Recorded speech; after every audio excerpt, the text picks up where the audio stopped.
प्रभु राम देव भगवान अल्लाह खुदा ईश आदि नाम एक ही शक्ति के हैं। वो कैसा है, कहां है, कैसे मिलता है, किसने देखा है?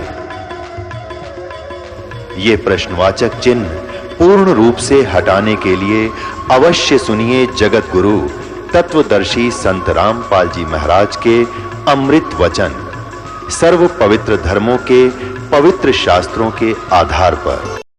ऋग्वेद मंडल नंबर 9 सूक्त 96 यानी 96 के मंत्र 16 से लेकर 20 तक ये स्पष्ट किया हुआ है कि वो परमात्मा जो पूर्ण ब्रह्म है, सारी ब्रह्मांडों का रचनहार, वो ऊपर की लोकों में रहता है। भुवनो ऊपरी तिष्ठति, सब लोकों के ऊपर बैठा है और वहां से गति करके आता है, अच्छी आत्माओं को मिलता है और उनको ज्ञान से उपदेश देने के उद्देश्य से आता है और अपने अध्यात्म ज्ञान को, कंप्लीट स्पिरिचुअल नॉलेज को वो स्वयं ही बताता है। और वो एक कवियों की तरह आचरण करता है, लोकोक्तियों के माध्यम से, कविताओं के माध्यम से, कविताओं से वो ज्ञान प्रचार करता है, यानी पद्य भाग में। और जिस कारण से वो एक प्रसिद्ध कवियों में से भी एक प्रसिद्ध कवि की भी पदवी प्राप्त करता है, लेकिन वो स्वयं खुदा होता है, खुद अल्लाह होता है, खुद भगवान होता है। वो सारी सृष्टि का रचनहार होता है। अपने द्वारा रची हुई सृष्टि को ठीक ठीक वो स्वयं ही आकर बताता है। तो उस परमात्मा ने आकर फिर कंप्लीट स्पिरिचुअल नॉलेज दिया है, वो सूक्ष्म वेद कहलाता है, जिसको इस काल ने छुपा दिया था। उसमें भगवान ने स्वयं बताया है कि कबीर अक्षर पुरुष एक पेड़ है और सरपुरुष वा की डार, ज्योत निरंजन कहो, काल कहो, सरपुरुष कहो, ब्रह्म कहो, सर ब्रह्म कहो, सरपुरुष वा की डार और तीनों देवा शाखा हैं, ये पात रूप संसार। उस परमेश्वर ने ये अध्यात्म ज्ञान, ये तत्व ज्ञान स्वयं बताया और वो एक तत्वदर्शी संत की भूमिका भी करते हैं, एक अच्छे दास की भूमिका भी करके हमें दिखा के जाते हैं। भाई यहाँ के इस झूठे यश की, इस झूठी महिमा के लालच में अपना जीवन नाश मत करना, लोक लाज से बचकर रहना। जैसे कोई कितना ही अच्छा राजनेता हुआ है या कोई अच्छा कोई राजा हुआ है, उसने अच्छे नेक काम किए, क्योंकि अच्छे आदमी का स्वभाव अच्छा ही होता है। वो पूर्व जन्म के संस्कार होते हैं, पूर्व जन्म के संस्कारों से वो राजा बनता है या कोई अच्छा राजनेता बनता है, धर्म नेता बन जाता है। और आगे सतभक्ति ना करने से वो स्वयं तो कौवा बन गया और पीछे से उसके द्वारा किए गए विकास के कार्यों के कारण उसकी एक स्टैच्यू बना दी, मूर्ति बना दी।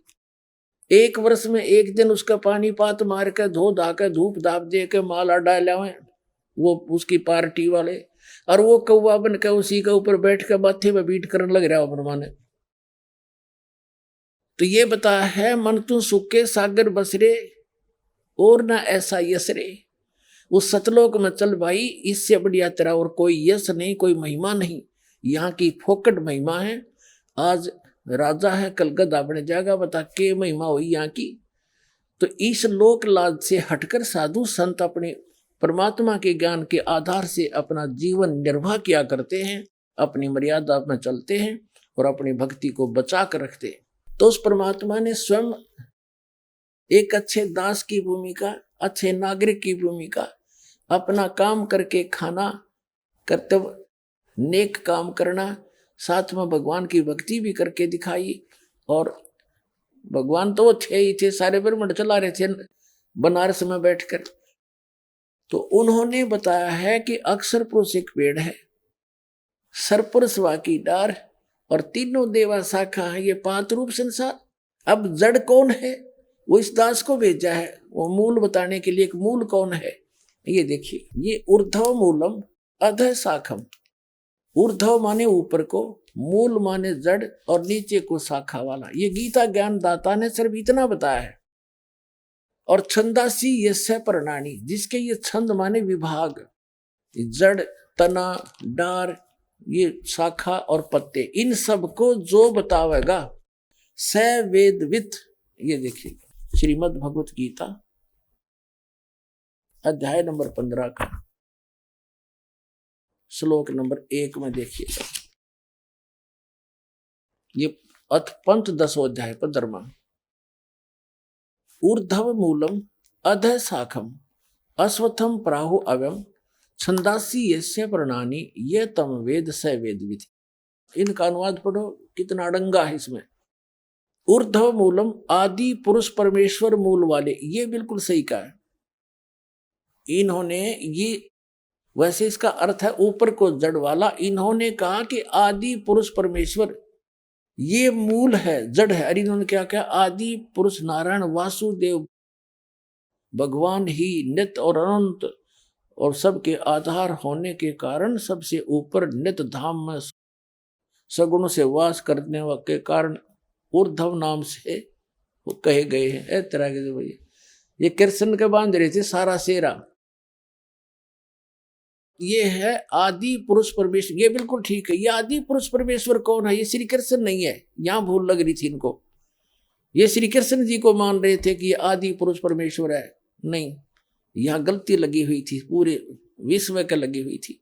ऊर्ध्व मूलम ऊपर को जड़ वाला और अधः शाखम, यह भी गलत कर रखा है उन्होंने। ब्रह्मा रूप मुख्य शाखा वाले अधः शाखम, ये गलत कर रखा है। देखो श्लोक नंबर 2 में इसी 15वें अध्याय के, इसमें 2 बार अधः शब्द है, अधः। और इनका इन्होंने अनुवाद सही किया जहां ये विचलित नहीं हुए। अधः माने नीचे, अधः माने नीचे, बिल्कुल ठीक है। और ऊर्ध्व माने ऊपर, ऊर्ध्वम ऊपर। ये ऊर्ध्व मूलम। अब फिर आगे हम प्रथम मंत्र में, ऊर्ध्व मूलम अधः शाखम, ऊपर को जड़ वाला और नीचे को शाखा वाला, ये गलत कर रखा है। संसार रूपी पीपल के वृक्ष को अविनाशी कहते हैं। वेद नहीं, छंदासी। छंद माने विभाग होते हैं, केवल एक शब्द के एक ही अर्थ नहीं होते। विभाग पत्ते आदि जिसके विभाग कहे गए हैं। और यह उस संसार वृक्ष को जो पुरुष मूल सहित यानी जड़ से लेकर पत्तों तक तत्व से जानता है, स वेदवित्, वह वेद के तात्पर्य को जानने वाला है, अर्थात वो तत्वदर्शी संत है। इससे हमने इतना सिद्ध करना था कि जो इन इस संसार रूपी वृक्ष के सभी विभागों को जड़ से लेकर पत्तों तक जानता है, स वेदवित्, वो तत्वदर्शी संत है। अब परमात्मा ने बताया अक्षर पुरुष एक पेड़ है और वो मूल जड़ गुप्त है। देखिएगा परमात्मा ने यहां से प्रारंभ किया है क्योंकि वो स्वयं थे जड़, वो मूल थे सारे संसार के। अब अक्षर पुरुष एक पेड़ है, ये अक्षर पुरुष है, ये सर पुरुष है। अक्षर पुरुष ये तना समझो, उसकी एक मोटी डार निकली वो सर पुरुष यानी ब्रह्म समझो। और तीनों देवा ब्रह्म के 3 पुत्र हैं, आगे ये 3 शाखा हैं, रजगुण ब्रह्मा, सतगुण विष्णु, तमगुण शिव जी और पात रूप संसार। अब ये जड़ कौन है ये दास बताएगा। ये परम अक्षर ब्रह्म है, सारी सृष्टि के रचनहार पूर्ण ब्रह्म परमेश्वर है। ये देखिएगा अब ये राज खुलेगा आपके सामने। ये कबीर देव है, अनंत कोट ब्रह्मांड का एक रति नहीं भार। और ये सतगुरु पुरुष कबीर हैं, कुल के सर्जनहार। अब गीता अध्याय नंबर 15 के श्लोक नंबर 3 में क्या कहा है, 2 और 3 में क्या कहा है, ये देखिएगा। अब ये एक आपने पढ़ लिया, ये स्पष्ट हो गया, ये आपने पढ़ लिया सारा। अब दूसरे हम देखते हैं, उस संसार वृक्ष की तीनों गुण रूप, रजगुण ब्रह्मा, सतगुण विष्णु, तीनों गुण रूप ये जल से बड़ी हुई नहीं।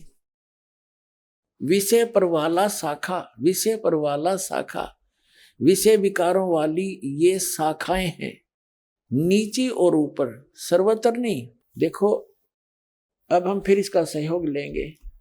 ये पृथ्वी लोक पर ज्ञान बोला जा रहा था, ये पृथ्वी लोक है। ये 3 लोकों के ऊपर विष्णु जी, ब्रह्मा जी और शिव जी का आधिपत्य है। पृथ्वी लोक, इस पाताल लोक और स्वर्ग लोक।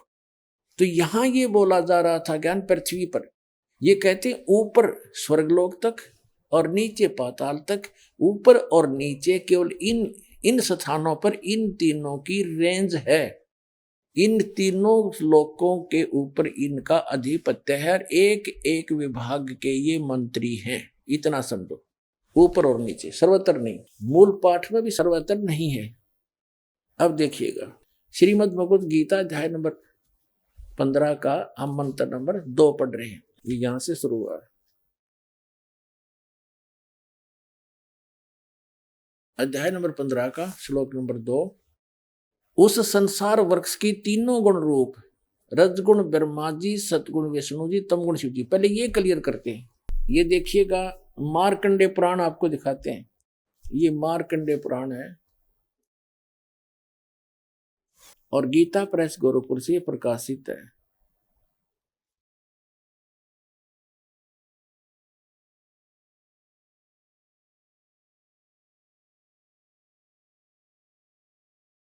ये गीता प्रेस गोरखपुर से प्रकाशित है, ये यहाँ का इनका चित्र है। अब आपको हम 123 पृष्ठ पर ले चलते हैं, इसके 123 पृष्ठ पे।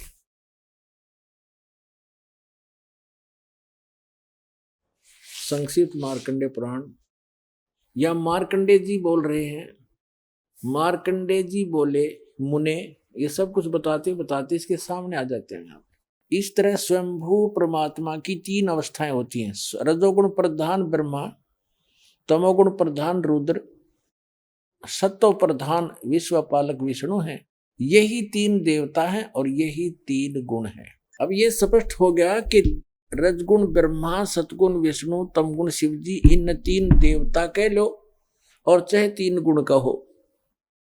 इससे बढ़िया कंसेप्ट जो मार्कंडेय पुराण में है शायद ही कहीं होगा। एक और दिखा दे, यह है श्रीमद् देवी भागवत यानी देवी पुराण हिंदी टीका सहित, ये खेमरा श्री कृष्ण दास प्रकाशन मुंबई से प्रकाशित है।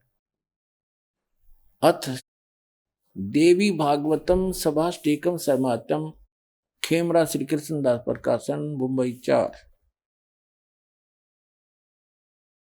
यहां इसका सारा कुछ लिखा हुआ है इधर, बस इतना ही दिखाएंगे, इसमें आप देख सकते हैं।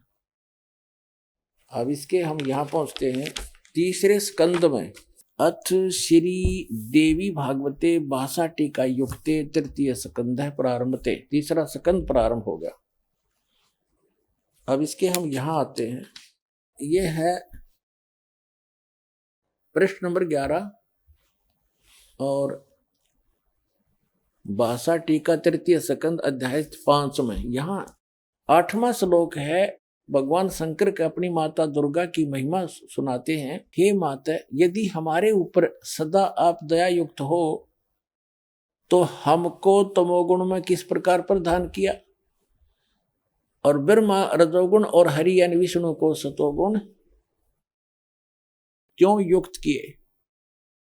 अब ये बीच में संस्कृत आ जाती, अब हम संस्कृत पढ़ेंगे। ये 7वां श्लोक समाप्त हुआ, 8वां प्रारंभ होता है। यदि धर्मना न सदा बीके कथम अहम विहित च तमोगुण, मुझे तमोगुण क्यों बना दिया। कमल जय, कमल से उत्पन्न होने वाले ब्रह्मा जी को रजोगुण संभाव, रजोगुण क्यों उत्पन्न किया, और सुविहित क्यों सतोगुण हरि और विष्णु जी को सतोगुण क्यों उत्पन्न कर दिया, क्यों बना दिया आपने। इति सिद्धम रजोगुण ब्रह्मा, सतगुण विष्णु, तमगुण शिव जी। फाइनल हो गया। अब हम फिर आते हैं श्रीमद् भगवत गीता अध्याय नंबर 15 के श्लोक नंबर 2 पर। अध्याय नंबर 15 श्रीमद् भगवत गीता और अध्याय नंबर 15 का श्लोक 2। उस संसार वृक्ष की, इस पर हमने पढ़ दिया, ऊपर को जड़ वाला, नीचे को शाखा वाला, ये पीपल का वृक्ष है, आदि पुरुष परमेश्वर। तो यहां बताया को जो अब गीता ज्ञान दाता ने ऊपर को जड़, नीचे को तीनों गुण रूपी शाखा, बस इतना बताया। उसके उस बाकी शेष जानकारी के लिए उसने स्पष्ट कर दिया कि जो सारे विभागों को बताएगा वो तत्वदर्शी संत है। चौथे अध्याय के 32वें श्लोक में गीता ज्ञानदाता कहता है कि अर्जुन, उस परमेश्वर ने, उस परम अक्षर ब्रह्म ने, सच्चिदानंद घन ब्रह्म ने स्वयं आकर के अपने मुख कमल से जो ज्ञान दिया है, यज्ञों की जानकारी जो दी है, यज्ञ माने धार्मिक अनुष्ठान, वो विस्तार के साथ कही है उसमें, वो तत्व ज्ञान है। चौथे अध्याय के 34 श्लोक में कहा कि उस तत्व ज्ञान को तू तत्वदर्शी संतों से जाकर समझ, यानी गीता ज्ञान दाता उस तत्व ज्ञान से परिचित नहीं है, और उनको दंडवत प्रणाम करने से, कपट छोड़कर नम्रता पूर्वक प्रश्न करने से वो तत्वदर्शी संत तुझे उस तत्व ज्ञान का उपदेश करेंगे। अब उस तत्वदर्शी संत की पहचान बताइए 15वें अध्याय के प्रथम मंत्र में, कि जो ऊपर को जड़ और नीचे को शाखा वाला, जो एक संसार रूपी पीपल का वृक्ष अविनाशी कहा गया है, जो इसके सभी छंद, सभी विभागों, पत्तों सहित जानता है, सवेदवित, वो तत्वदर्शी संत है। और परमेश्वर ने 600 वर्ष पहले कहा था, अक्षर पुरुष एक पेड़ है, सरपुरुष निरंजन वा की डार, और तीनों देवा शाखा है ये पात रूप संसार। उस समय इन नकली गुरुओं ने उस परमात्मा की समरवाणी को हमारे तगाने नहीं दिया, रिजेक्ट कर दिया। कबीर क्या जाने संस्कृत को, ये अनपढ़ है, अशिक्षित है, धानक है, दुल्हा है, ये क्या जाने सदग्रंथों के गुड़ रहस्य को। अरे परमात्मा ने संस्कृत की और अरबी की और इंग्लिश की जरूरत क्या है, वो सर्व संपन्न है, सर्व ज्ञान, वो सर्वज्ञ है। लेकिन आज वो सारी साची होगी उस समय बोली हुई सारी ज्ञान परमात्मा का। तो उन्होंने ऑप्शन छोड़ दिया कि वो जड़ कौन है वो बताएगा मेरा दास आकर के उस परम पिता के बारे में। ये दास भेजा तो तत्वदर्शी संत बना के उस परम पिता ने, कबीर भगवान ने।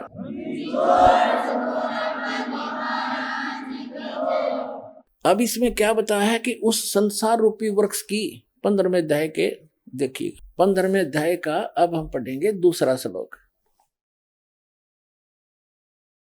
उस संसार वृक्ष की तीनों गुण रूप, रजगुण ब्रह्मा, सतगुण विष्णु, तम गुण शिव जी रूपी, ये गलत लिखा है, ये विषय पर वाला शाखा, ये विषय विकार रूपी ये शाखा समझो। तीनों गुण तो शाखा है, ऊपर और नीचे, सर्वत्र नहीं, अधः माने नीचे, ऊर्ध्व माने ऊपर, ऊपर और नीचे फैली हुई है बस। और मनुष्य लोक में, इस पृथ्वी पर कर्मों के अनुसार बांधने वाली ये भी, ये अहमता ममता वासना रूपी जड़ है, ये भी इसके मुख्य कारण है। क्योंकि ब्रह्मा विष्णु महेश ही हमें कर्मों के आधार से यहाँ रोक के रखते हैं, इस काल के आदेश से। ये इसके मंत्री हैं, एक एक विभाग के मंत्री, इनकी ड्यूटी ला रखी है। रजोगुण विभाग के ब्रह्मा जी, उसके अंदर से एक ऐसी प्रेरणा, ऐसी वासना निकल रही है, उसके अंदर से ऐसी तरंगे निकल रही है जैसे मिर्च होती है, मिर्च, और मिर्च का छोंक लगाया जाता है किचन में, और उसकी उस स्थूल वस्तु साकार वस्तु तो रसोई में, और उससे निकल कर वो तरंगे, उसकी जो वासना, उसका गुण अफेक्ट कर जाती है, और 3 कमरों में अलग से सब छीकम छीक हो जाते हैं। तो मूल वस्तु रसोई में, उसका गुण ने जाकर कहाँ असर कर दिया, जीव के बस का नहीं, उन छीकों न रोक ले। तो ऐसे ही तीनों भगवान ऊपर रहते हैं अपनी अपनी राजधानियों में, उनसे निकल रही है रेज आप जी पृथ्वी लोक, पाताल लोक और स्वर्ग लोक के प्राणियों को प्रभावित कर रही है। इनके बस की बात नहीं। इन विषय वासनाओं, ममता, जैसे ब्रह्मा जी के कारण संतानों उत्पत्ति की प्रेरणा, यह विषय वासना इतनी प्रभावित कर रखी है प्रत्येक प्राणी के अंदर, अपने आप संतानों उत्पत्ति करते हैं। फिर यहाँ के ठाठ बाट, ये भी रजोगुण के कारण ही प्राणी करता है, कोठी हो, कार हो, बढ़िया सब कुछ हो। फिर सतोगुण के आधार से ममता, एक दूसरे के अंदर बहन भाई में ममता, प्रेम, पति पत्नी का प्रेम, बच्चों में ममता, अपनी कोठी बंगले कार में, इनमें ममता, इनके अंदर मोह, ये जीव के बस का नहीं इसको छोड़ सके, ये प्रभावित है। जैसे किसी ने नशा कर रखा है, शराब पी ली, 2 घूंटी लाए, पाछू उसने आप नहीं पता तू क्या बोल रहा है, कहाँ पैर रखे हुए, कहाँ पड़ा है। तो ऐसा नशा है आपके ऊपर। और इन परमात्मा की इस भक्ति से, सत साधना से आपको ये एंटीबायोटिक का काम करेंगी, आपका नशा उतरेगा, इन तीनों गुणों का असर बिल्कुल कम होता चला जाएगा। कुछ दिनों के बाद ऐसा एक नॉर्मल सा रह जाएगा जितना आवश्यक होगा बस, और फिर हम सफल होंगे उस समर्थ की सहारा लेकर। अब हम चल रहे हैं, देखिएगा, तो ये तीनों गुणों रूपी जो ये मुख्य कारण हैं यहाँ कर्मों के बंधन की। मनुष्य लोक में कर्मानुसार बांधने की भी ये मूलानी जड़ हैं, ये मूल कारण हैं। नीचे और ऊपर, सब लोकों में नहीं, नीचे और ऊपर फैली हुई है। नीचे पाताल लोक में, ऊपर स्वर्ग लोक तक इनकी रेंज है। अब आगे देखो, अब गीता ज्ञानदाता तीसरे श्लोक में स्पष्ट कर देता है कि इस संसार वृक्ष का स्वरूप जैसा कहा है वैसा यहां विचार काल में नहीं पाया जाता। यहां विचार काल का अर्थ है तेरे मेरे इस गीता जी के डिस्कशन में, तेरे मेरे इस गीता जी के डिस्कशन में, चर्चा में, मैं उस परमात्मा की, उस संसार रूपी वृक्ष की संपूर्ण स्थिति को नहीं बता पाऊंगा, क्योंकि मुझे उसके आदि और अंत का कोई ज्ञान नहीं। इसलिए तो कहा है वेदों में कि वो परमात्मा अपने द्वारा रची हुई सृष्टि को स्वयं ही ठीक ठीक बताता है। अब देखिएगा 15वें अध्याय का 3रा श्लोक गीता जी का, इस संसार वृक्ष का स्वरूप जैसा कहा है यहां वैसा यहां विचार काल में तेरे मेरे इस गीता जी के विवेचन में नहीं पाया जाता, नहीं पाया जाता, क्योंकि न इसका आदि है और न इसका अंत है, तथा न इसकी अच्छी प्रकार स्थिति है, यानी इसको ज्ञान नहीं, स्थिति तो है ही। इसलिए इस सुविरुद्ध मूलम, ये इसने गलत किया, अति दृढ़ मूल वाले, बस इतना, अति दृढ़ मूल वाले। अब मूल का अर्थ है ऊपर के लोक, जड़ जो है ऊपर के लोक हैं, जो प्रोक्ष हैं, वो परम अक्षर ब्रह्म है। जैसे यजुर्वेद अध्याय नंबर 40 के श्लोक नंबर 17 में ये वेद ज्ञान दाता वही है जो गीता ज्ञान दाता। 15वें श्लोक मंत्र में यजुर्वेद अध्याय 40 के मंत्र 15 में तो कहता है मेरा एक ओम मंत्र है, इसका जाप कर, काम करते करते सेवन कर, विशेष कसक के साथ सेवन कर, मनुष्य जीवन का प्रथम कर, तो दान का सेवन कर। और 40वें अध्याय के 17वें श्लोक में कहा है यजुर्वेद में कि वो पूर्ण परमात्मा तो प्रोक्ष है, वो तो गुप्त है, ऊपर है, और मैं ब्रह्म हूं, एम खम ब्रह्म, मैं खम ओम, ओम मेरा नाम है। और मैं, जैसे देवी भागवत के अंदर 7वें स्कंद में हिमालय को ज्ञान देते समय देवी जी कह रही है कि ब्रह्म का ओम नाम है, उसका जाप करो, ब्रह्म को प्राप्त हो जाओगे, तुम्हारा कल्याण हो। वो ब्रह्म ब्रह्मलोक रूपी दिव्य आकाश में रहता है, वहां रहता है। तो ये खुद कहता यजुर्वेद अध्याय नंबर 40 के मंत्र नंबर 17 में कि वो परमात्मा तो प्रोक्ष है, और मैं अहम ओम खम ब्रह्म, मैं ब्रह्म हूं और ब्रह्मलोक रूप दिव्य आकाश में वहां रहता हूं, मेरा एक ओम नाम। और वो परमात्मा प्रोक्ष है, वो तो गुप्त है। ये देखिएगा यजुर्वेद, इसके अनुवाद करता भी है महर्षि दयानंद है। इसने तड़ंगा कर्ण का ठेका ले रखा था, फिर भी सच्चाई छुपा नहीं करती। ये यहाँ से प्रकाशित है, सर्वदेशी कार्य प्रतिनिधि सभा 2/5 महर्षि दयानंद भवन, रांडला मैदान, नई दिल्ली से। ये यजुर्वेद का अंतिम अध्याय है, अंतिम ही मंत्र है। ये देखिएगा, ये 4400 अध्याय यानी 40वां अध्याय है, 4400 यजुर्वेद का, और ये 17वां मंत्र है। इसमें क्या कहा है, हे मनुष्यों, जिस ज्योत स्वरूप रक्षक, ये ज्योत स्वरूपी काल है, मुझ से अविनाशी यथार्थ कारण के आच्छादित मुख के तुल्य उत्तम अंग का प्रकाश किया जाता है, उत्तम अंग का प्रकाश किया जाता है। जो वह प्राण व सूर्य मंडल में पूर्ण परमात्मा है, पुरुष माने पूर्ण परमात्मा है, वह है प्रोक्ष रूप, वो तो प्रोक्ष है, गुप्त है। और अहम, ये यहां लिखा है, सो अस्व अहम ओम खम ब्रह्म, खम का अर्थ खम ब्रह्म, मैं ब्रह्म, और ओम नाम है मेरा। खम ब्रह्मलोक रूपी दिव्य आकाश में रहता हूं, मेरा एक ओम नाम है। और वो परमात्मा तो गुप्त है, वह पूर्ण परमात्मा है, वह है तो प्रोक्ष रूप, वो गुप्त है, वो जड़ है संसार रूपी वृक्ष की। अहम मैं खम, ये खम का अर्थ है ब्रह्मलोक रूपी दिव्य आकाश में रहता हूं और मैं ब्रह्म हूं। यहां लिखना था ब्रह्म, देख ब्रह्म का केडंगा कर दिया, सीधा लिखना था मैं ब्रह्म हूं, सबके गुण कर्म और स्वरूप करके अधिक हूं, ओम सबका रक्षक जो मैं उसका कोई बात ऐसा ऐसा नाम जानो। ओम तो लिखना था ओम नाम जानो, ये तो निरा पशु था,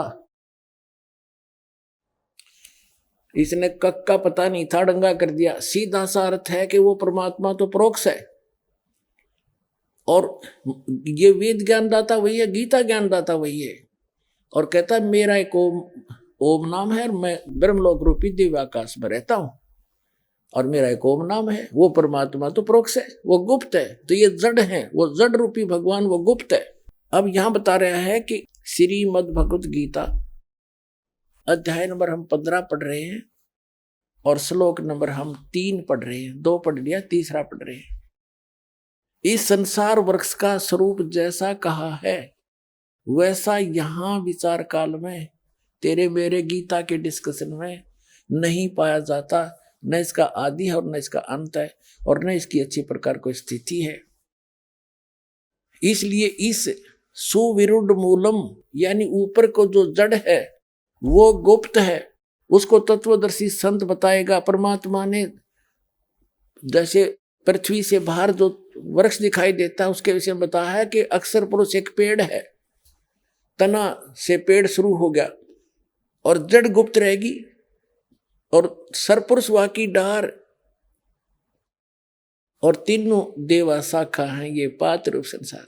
अब वो जो जड़ है मूल है, इसमें लिखा सुविरुद्ध मूलम, यानी वो जो ऊपर के लोग हैं जो गुप्त हैं, जिसका आज तक किसी को पता ही नहीं, इनकी दिव्य दृष्टि वहां काम कर ही नहीं सकी, तो वो कहते हैं ऊपर के लोग तो अविनाशी लोग हैं, वो शाश्वत स्थान है, इसलिए उसको सुदृढ़ मूलम कहा है, सुविरुद्ध मूलम, यानी वो तो अविनाशी पोर्शन है उस परमात्मा का, वो कभी नाश में नहीं आता। इस प्रकार यहां इसका ये संकेत है, न इसका आदि और न अंत पाया जाता है।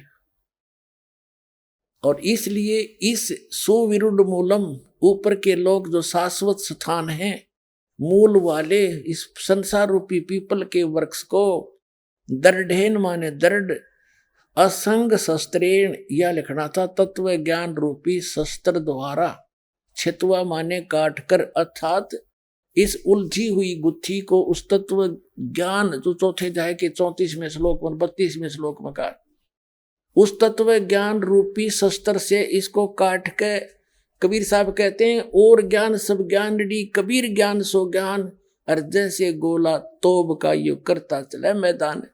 तो ये तोब का गोला यानी तत्व ज्ञान उस कबीर भगवान के द्वारा दिया हुआ, उस शस्त्र से काट के इसका मैदान कर दिया जाएगा। उसके पश्चात उस तत्व ज्ञान को समझकर 15वें अध्याय का अब 4था श्लोक पढ़ रहे हैं। उसके पश्चात उस परम पद परमेश्वर को भली भांति खोजना चाहिए, जिसमें गए हुए पुरुष फिर लौटकर संसार में नहीं आते, और जिस परमेश्वर से इस पुरातन संसार वृक्ष की प्रवृत्ति विस्तार को प्राप्त हुई है, अर्थात जिस परमात्मा ने संसार रूपी वृक्ष की रचना की है, जिसने सारे ब्रह्मांडों की रचना की है, इसका अर्थ ये है पुरातन संसार वृक्ष की प्रवृत्ति विस्तार को प्राप्त हुई, जिस परमेश्वर से इस संसार रूपी वृक्ष की प्रवृत्ति विस्तार को प्राप्त हुई, अर्थात जिसने इस संसार रूपी वृक्ष को यानी सब ब्रह्मांडों की रचना की है, उसी आदि पुरुष नारायण के मैं शरण हूं। इस प्रकार दृढ़ निश्चय करके उस परमेश्वर का मनन और निधिध्यासन करना चाहिए। अब गीता ज्ञानदाता ने स्पष्ट कर दिया कि मेरी भक्ति से मोक्ष नहीं, जन्म मृत्यु तेरे भी रहेंगे मेरे भी रहेंगे अर्जुन, इसलिए केवल उसकी भक्ति कर जिसने सारे ब्रह्मांडों की रचना की है। उसके लिए तत्वदर्शी संतों की खोज कर। अब 17वें अध्याय के 23वें श्लोक में गीता ज्ञानदाता कहता है कि ओम तत्सत इति निर्देश है ब्रह्मण त्रिविध समर्थ है। अब 3 पुरुष हैं, सरपुरुष, अक्षर पुरुष और परम अक्षर पुरुष। ये कंसेप्ट क्लियर हो गया श्रीमद् भगवद गीता से ही। अब 3 ही इनके मंत्र हैं जाप करण के, और ये साधना है। कई भक्त जैसे ये कबीरपंथी यहां मार खा रहे थे कि हम क्यों जाप करें इन कमलों में बैठे हुए मां विष्णु महेश के, और हम क्यों जाप करें इस सतनाम के। हम तो उस परमात्मा को पाना है। काल ने यहाँ रोल मार ली इनकी, अरे ये करेंगे एंड बेंड अजर नाम अमर नाम पाताल सिंधु नाम, यही हंस का काम। ये एक आरती सी करते रहे, सतनाम सतगुरु सतनाम सतगुरु। अरे ये इस भ्रम में रहे कि कोई इनको टोक देता, तुमको बात करो सतलोक की, हर भक्ति करो इन ओम नाम की ऋण की। ये कोई तुम्हारा ज्ञान है? वो काल के दूत ये विचलित हो गए क्योंकि इनको कंप्लीट नॉलेज नहीं था। हम ये जो मंत्र हैं ये हमारे औजार हैं, इंस्ट्रूमेंट हैं हमारे। जैसे हमने जल प्राप्त करना है पृथ्वी से, तो पृथ्वी हमारा जल इस उपास्य है, इष्ट है। हमारा उद्देश्य जल प्राप्त करना है, और वो की और पाइप और हैंडपंप जो ऊपर मशीन है वो तो एक उपकरण है। उनसे इन सब प्रयत्नों से ये साधन है, साधना है हमारी, इससे वो जल मिलेगा जिसके लिए हम तड़प रहे हैं। तो उस परमात्मा के पाने के लिए ओम तत्सति निर्देश है ब्रह्मण त्रिविध समर्थ है। उस सचिदानंद घन परम अक्षर ब्रह्म के पाने का ये 3 मंत्र का जाप है। ये 3 मंत्र का जाप उस परमात्मा को प्राप्त कराएगा। और जो नीचे से यहां से नीचे नीचे के जो जाप आपको दिए जाते हैं ये यहां से आपके बंधन से मुक्त कराएंगे। आपके ऊपर बहुत ज्यादा ऋण है इन ब्रह्मा विष्णु महेश का, दुर्गा और गणेश का। क्योंकि जैसे हमने अब ये इनकी पूजा नहीं है, जैसे हमने बैंक का लोन ले रखा है और महीने में उसका भरते रहे समय पर, तो वो भी खुश और हम भी खुश। तो उनकी पूजा थोड़ी है, वो तो हमारा लेन देन है, व्यवहार है, वो करना पड़ेगा। हमने कोई कनेक्शन ले रखा है बिजली का और उसका बिल भरना है, तो पूजा थोड़ी कर रहे हैं हम बिजली वालों की। हम तो अपना उनको टैक्स दे रहे हैं, वो हमें सुविधा देते रहेंगे, नहीं तो बंद कर देंगे। तो ये ब्रह्मा विष्णु महेश के जो मंत्र हैं ये पूजा नहीं है, ये कमाई है इनके मंत्र की। और इसके जाप से इनके अपने आप डिपॉजिट होता रहता, जितना इनको आवश्यकता हमें यहाँ जो वस्तु मिलेगी। ये इनके मूल मंत्र हैं। जैसे एक सिंपल सा उदाहरण है, जैसे एक भैंसा है जोटा, और उसने कोई न्यू कहे जाओ जोटे जोटे भैंसे, कति नहीं सुना, अरे एक बार कर दे हर नो को देखेगा, तो उसका मूल मंत्र है वो हुर। तो इन देवताओं की ये मूल मंत्र हैं, इनके ये वश हैं, इनके बस की बात नहीं। तो इनसे हमें लाभ होगा, ये इस प्रकार समझो। ये सब संसार विचलित पुण्यात्माओं, आपका सौभाग्य, आपके बात गला उतरेगी ना, क्योंकि पहले ज्ञान से पहले वाले भगवानों से सारा उल्टा काम। और यूं सारा सुलटा, वो था उल्टा, उस उल्टे को हम सुलटा मान रहे थे, अच्छा मान रहे थे। तो इस ज्ञान से भ्रम निवारण होगा। इसको घना घना सुना करो, सीडी ले जाओ, पुस्तक पढ़ो, और साधना चैनल पर आता है तो उसमें देखा करो। ये तो एक कोर्स करना पड़ेगा, अपने कुछ दिनों में आपके उंगलियों पर आ जाएगा सारा ज्ञान। फिर आपको ब्रह्मा विष्णु महेश भी चाहेंगे तो भ्रमित नहीं कर सकते, और तभी आप भक्त बनोगे।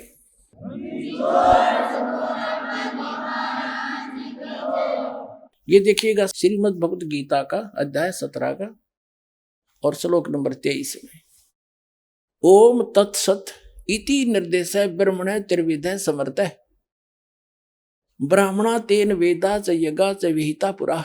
23वां श्लोक। ओम तत् ओम ओम तत् तत् सत सत ओम तत्सत, यह 3 प्रकार का ब्रह्मण माने सच्चिदानंद घन ब्रह्म यानी परम अक्षर ब्रह्म के पाने का निर्देश। ये निर्देश माने डायरेक्शन, नथिंग एल्स। समर्थ माने समरण करने का। ये ओम तत्सत उस सच्चिदानंद घन ब्रह्म परम अक्षर ब्रह्म गीता ज्ञानदाता से अन्य जो मूल संसार रूपी वृक्ष की जो मूल है उसको प्राप्त करने का ये 3 मंत्र के साधना है, इससे वो मिलेगा। और जो आपको प्रथम मंत्र दिया जाता है वो इन कमलों से हमने बरी होना है, इनसे नो ड्यू सर्टिफिकेट प्राप्त करना है। तो इन मंत्रों के जाप जो दास ने आपको बताए हैं, एक दिन में 108 मंत्र, कोई घने नहीं होते, करके देखिए। तो कई भागों में कर ले, एक बार नहीं कर सके 10 कभी कर ले, 20 कभी कर ले, फिर 20 कर ले, यानी 3 भागों में कर ले, 4 में कर ले। लेकिन एक बार अभ्यास पड़ा फिर तो आप पढ़े ना जा, कई माला फेर दोगे। तो जितना करोगे उतना ही अच्छा है। नहीं, एक माला में आपका खूब काम चल जाएगा। और फिर ये सतनाम का जाप 2 अक्षर का, कई भ्रमित हो जाते हैं क्योंकि ज्ञान तो रहा नहीं हमें। छोटे मोटे 10 20 100 200 चेले बना रहा है, वो फिर उनको भ्रमित करने के लिए कह देता है कि पहले मंत्र में भी वही नाम है, सतनाम में भी वही मंत्र है। ये क्या मंत्र मेरे से यहीं मिलते हुए कर रहा है एक बकवाद। अरे भले आदमी, यदि तू ही ऐसा गुणी होता तो यहाँ आने की क्या जरूरत थी तुझे। अपन आत्माओं जैसे एक लड़की के पिता का नाम हरि सिंह और पति का नाम हरि सिंह, तो हरि सिंह केवल नाम, उस नाम से नहीं, वो किसका मंत्र है। अब जब उसको पूछेगा तो किसकी बेटी है, हरि सिंह की, तो वो कहाँ उसकी सुरती जाएगी अपने पिता पे। और फिर कहेगा, आप पूछेगा आप किसकी पत्नी हो, हरि सिंह की। वो हरि सिंह कौन और वो हरि सिंह कौन, नाम एक है लेकिन वो व्यक्ति 2 हैं, और उनके गुण और उनके नाते में भी अंतर है। इसी प्रकार जो मंत्र आपको दिए जाते हैं, दास जो मंत्र दे उसने ब्लाइंड फेथ करके देखो, ये प्रमाणित है। सब महापुरुषों ने जिनको मोक्ष प्राप्त हुआ उन्होंने भी यही जाप किए, ये आपके रूबरू कई बार कर लिया, रह कर और भी करते रहेंगे आपको दृढ़ विश्वास कराने के लिए। तो इससे क्या हो गया कि उस सच्चिदानंद घन ब्रह्म परम अक्षर ब्रह्म के पाने का ओम तत्सत, ये 3 मंत्र के जाप का निर्देश है, नथिंग एल्स। निर्देश का अर्थ है डायरेक्शन, अग्रम मग्रम नहीं, विकल्प नहीं, इसका फिर कोई और मंत्र नहीं है। अपने आत्मा जो आज का सत्संग दास करना चाह रहा था, अभी तक त्या भूमिका बनी है, बाकी शेष सत्संग कल सुनाएंगे। बोलो सतगुरुदेव की जय।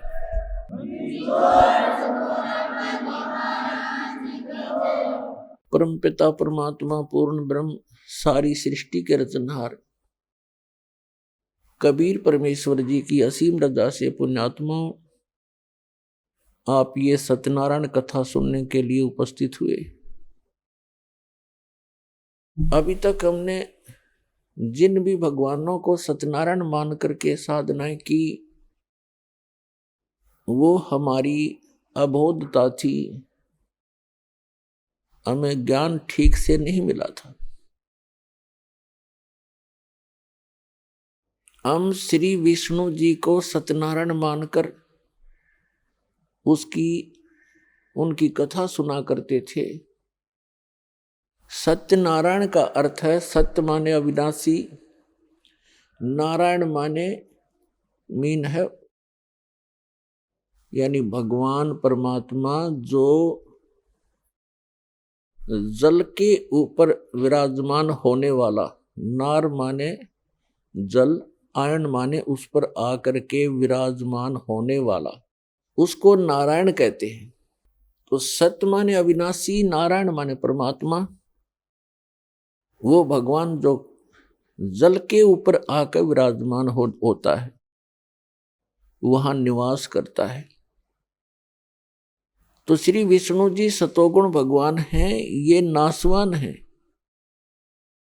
श्री देवी पुराण सचित्र मोटा टाइप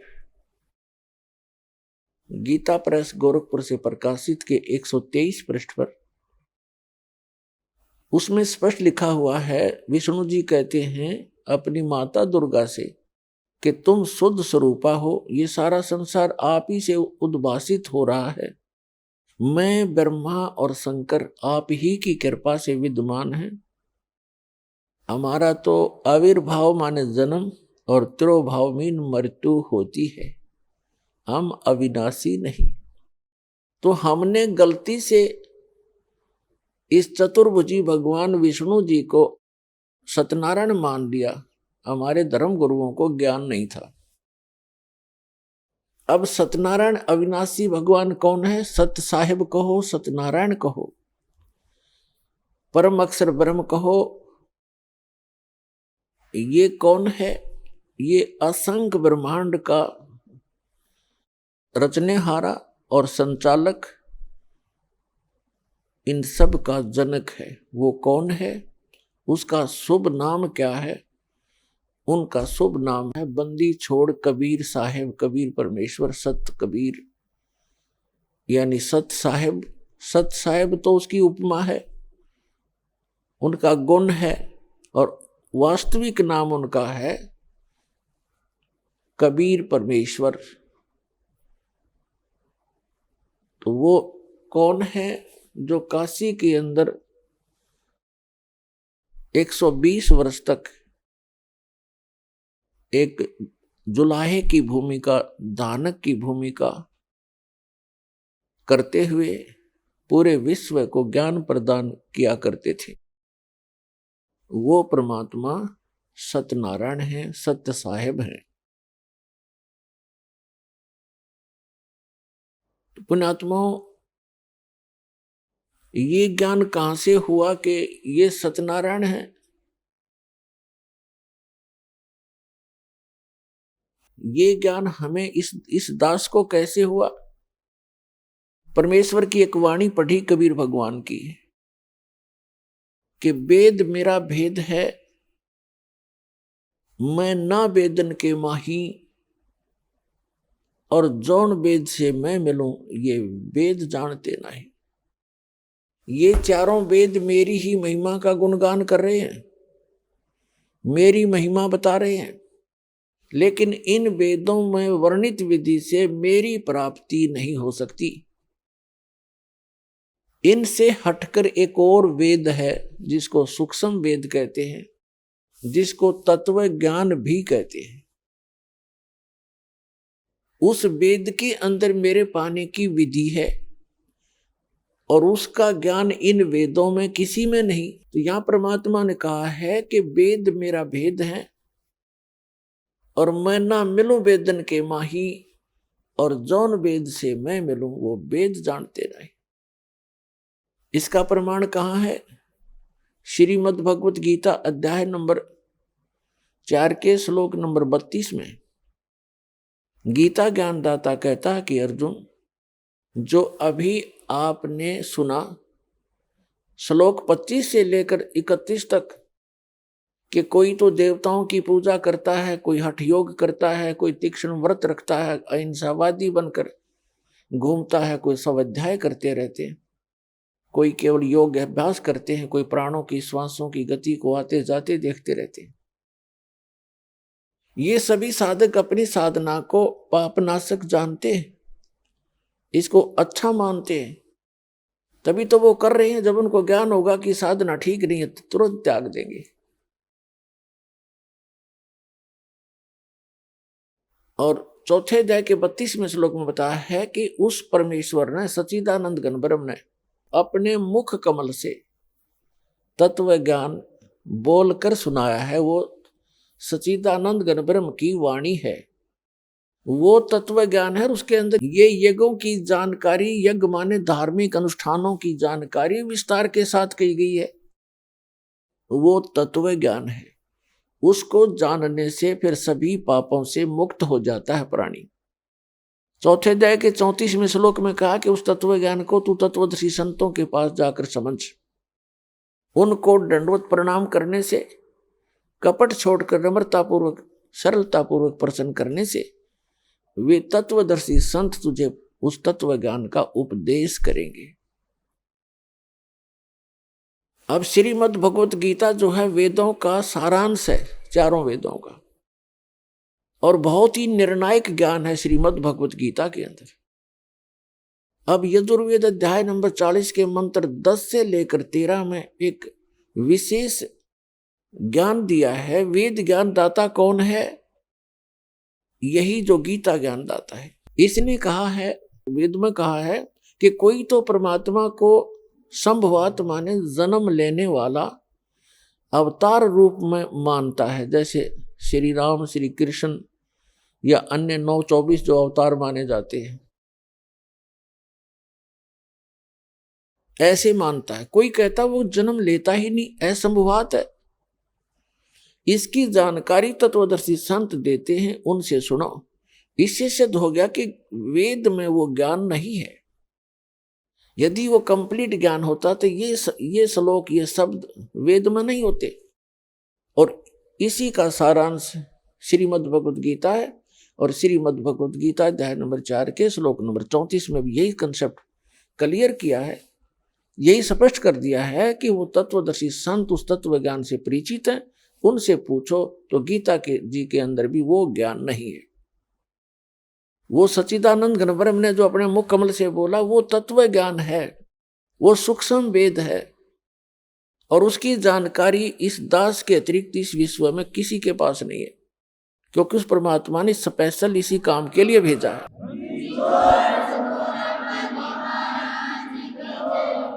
तो वो तत्व ज्ञान है, उसमें लिखा है कि जौन वेद से मैं मिलूं,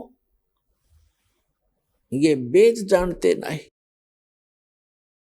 तो पुण्यात्माओं, परमात्मा स्वयं आते हैं, अपने मुख कमल से वो ज्ञान प्रचार करते हैं, और उसी ज्ञान को परमात्मा ने स्वयं ही आकर के, जैसा उनका विधान है, वेदों के अंदर परमात्मा की महिमा सुनाई गई है। जैसा कि आपने परमात्मा की वाणी, कबीर साहिब की वाणी अभी सुनी कि वेद मेरा भेद है, मैं ना मिलूं वेदन के माही, और जौन वेद से मैं मिलूं ये वेद जानते नहीं।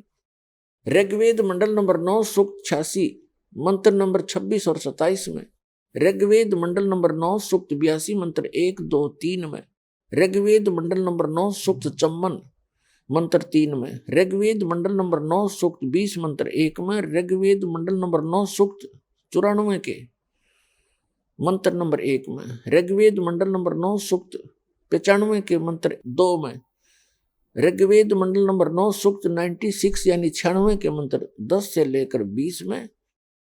उसका ये सारांश है कि वो पूर्ण परमात्मा, वो परम अक्षर ब्रह्म, सर्वोत्पादक परमात्मा, सबकी उत्पत्ति करने वाला, सबका पिता, ऊपर के लोक में रहता है, ऊपर, और सिंहासन पर राजा के समान विराजमान है। सिर पर मुकुट है, श्वेत छत्र है, ऊपर बहुत बड़े एक महल नुमा और गोल आकार के गुम्बज के अंदर सेंटर में भगवान का वो सिंहासन विराजमान है। और जब वो यहाँ आता है, क्योंकि यहाँ काल का लोक है और ये एक शैतान है, ये काल, इसने सबको मिसगाइड करना इसका उद्देश्य है, और सबको गलत साधना पर आधारित करना, सारी बुराइयां करवाना, इनके कर्म बिगड़वाना, इसका मूल कर्तव्य है। इसका जो है एक धर्म बना हुआ है। शराब, मांस, तंबाकू सेवन करना, चोरी, ठगी, जारी, रिश्वतखोरी करके अपने कर्म बिगड़वाना, ये इसका परमो धर्म है। और उस परमात्मा का धर्म है कि इन बुराइयों से छुड़ाना, अपने बच्चों को अपराधों से बचाना और सच्चा ज्ञान बताना। उसके लिए वो स्वयं ही आते हैं। ये सच्चा ज्ञान किसी के पास नहीं जाने देता। अपने सतर का ज्ञान और अपने जो संदेशवाहक काल के दूत भेजकर वो संत रूप में जनता को और भी अधिक मिसगाइड कर देते हैं। तो उस सच्चे ज्ञान को देने के लिए उस परमात्मा को स्वयं ही आना पड़ता है, और वो अच्छी आत्माओं को मिलते हैं।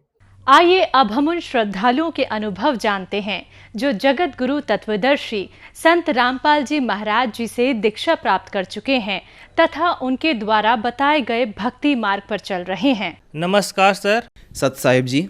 सर क्या नाम है आपका? जी मेरा नाम राहुल शर्मा है। आप कहाँ के रहने वाले हैं? सर मैं जलंधर से आया हूँ, पंजाब से। सर क्या काम करते हैं आप? सर मैं एक स्टूडेंट हूँ और मैं परस्यू कर रहा हूँ बीटेक इन मैकेनिकल इंजीनियरिंग।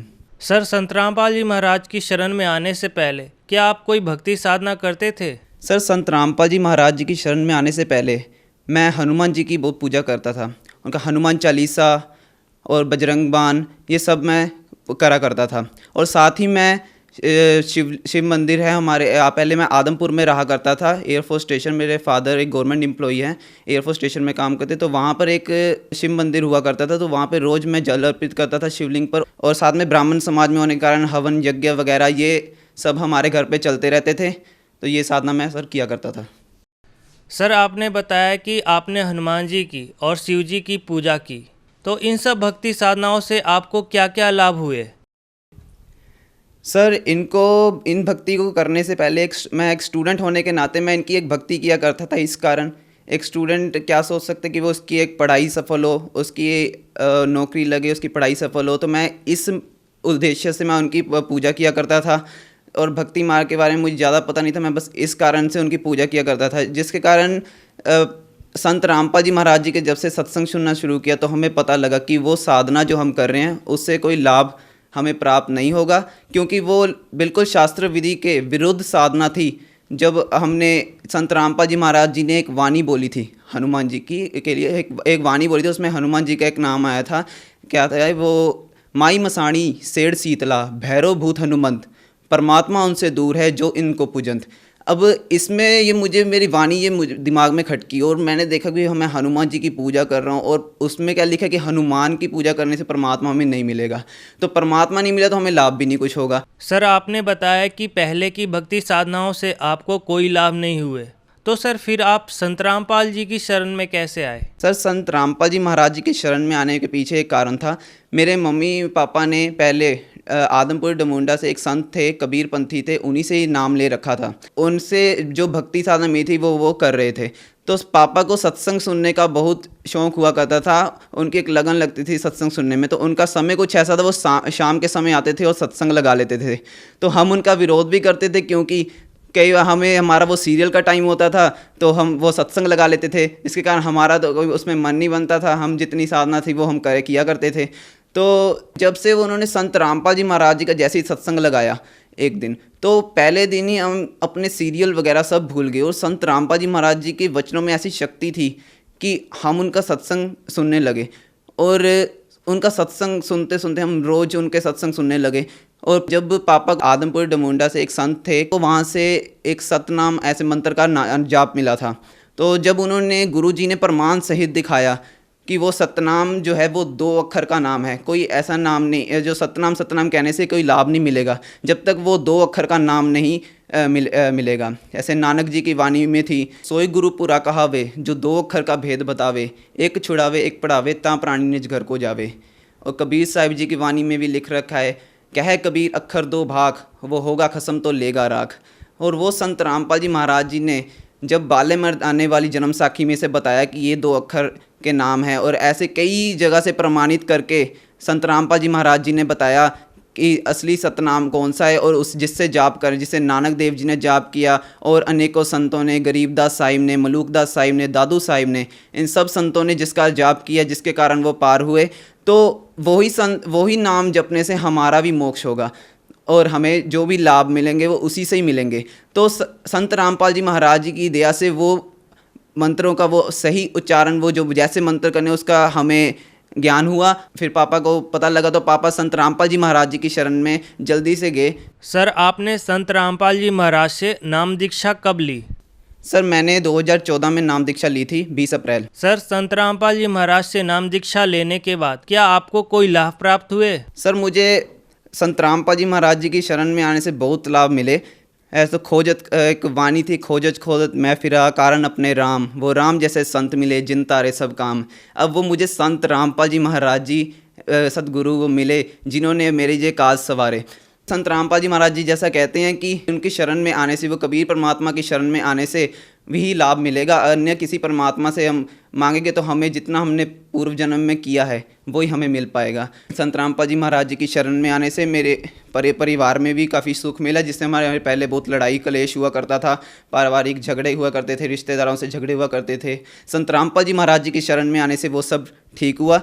और मुझे सबसे बड़ी टेंशन एक जॉब की होती थी, क्योंकि मैं बीटेक कर रहा हूँ मैकेनिकल इंजीनियरिंग में, तो मुझे एक जॉब की होती थी तो कि मुझे जॉब मिलेगी कि नहीं मिलेगी।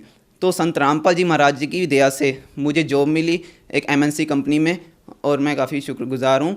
और मेरा एक एक्सीडेंट हुआ था, तो एक्सीडेंट में क्या, वो एक पठानकोट मैं अपने ट्रेनिंग पर जा रहा था, central institute hand tool Maqsooda पे, और एक्टिवा पे मैं लगभग 60-70 की स्पीड पे था, और अचानक एक टेम्पू साइड से आया और कट कर गया और मेरे हैंडल पे लगा, जिसके कारण मैं गिर गया। तो उस समय मुझे ऐसा लगा कि अब मेरी जान चली जाएगी। तो संत ऐसा लगा मेरे जैसे ज़मीन पर गिरा, तो मुझे लगा नहीं कि मैं ज़मीन पर गिरा, ऐसा लगा जैसे मैं फूलों पर गिर रहा हूँ।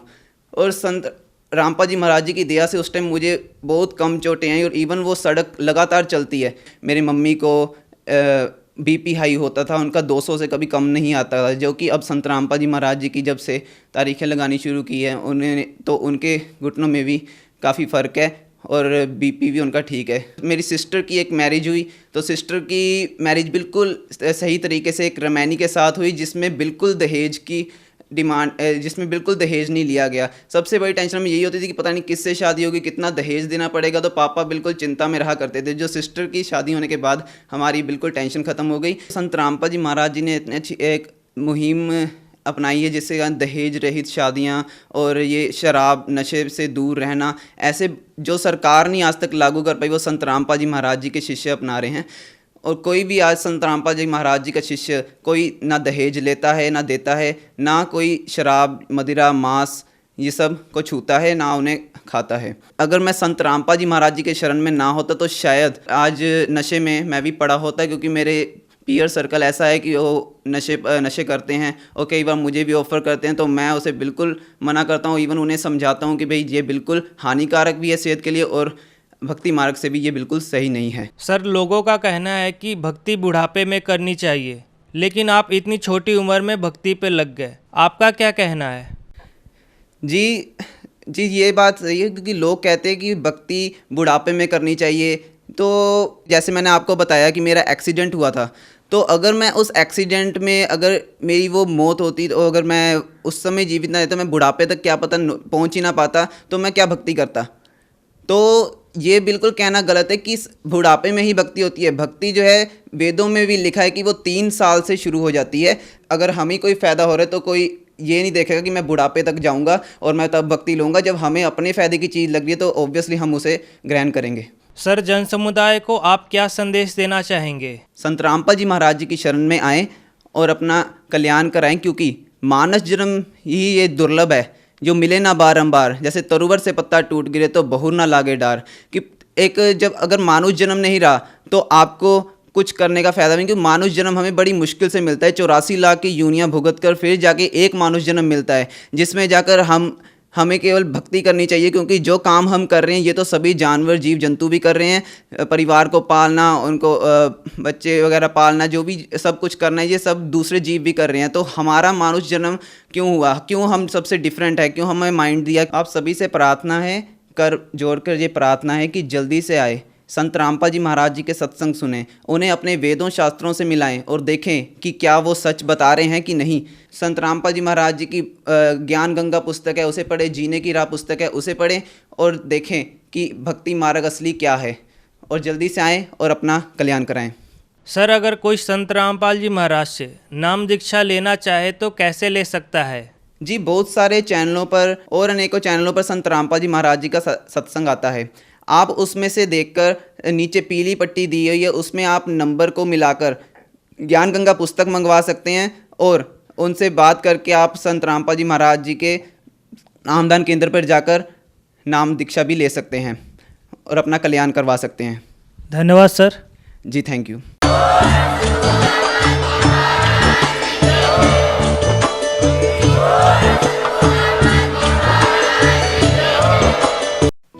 आप सुन रहे थे जगत गुरु तत्वदर्शी संत रामपाल जी महाराज के मंगल प्रवचन। अधिक जानकारी के लिए संपर्क करें।